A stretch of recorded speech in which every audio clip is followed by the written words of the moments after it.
આંદોલન તો અમે ભાગ દે કોંગ્રેસ ભાજપ એક દિવસે કહી દીધું કે આ આંદોલન 7મી તારીખ સુધી તો ચાલવાનું જ, મતમાં કન્વર્ટેડ થઈ જશે, ભયંકર અંડરકરન્ટ છે. અને 7 તારીખ પછી પણ અમારા બીજા મુદ્દાઓ છે. તાલુકા પંચાયતની ચૂંટણી આવશે, જિલ્લા પંચાયતની આવશે, વિધાનસભાની આવશે, અમારા બીજા કોઈ પ્રશ્નો છે. તો અમે તો હવે અમને ટાઈમ મળશે તમામ સમાજોને કોંગ્રેસ બનાવવાના છે.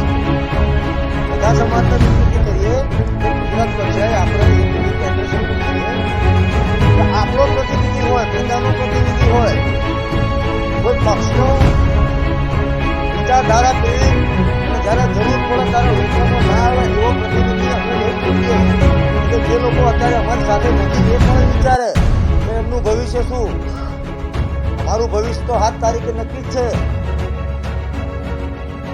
કોઈ પાર્ટી બનાવવાની નથી. ગુજરાત એવું રાજ્ય છે કે એમાં કોઈ ત્રીજો પ્રત અત્યાર સુધી ચાલ્યો નથી.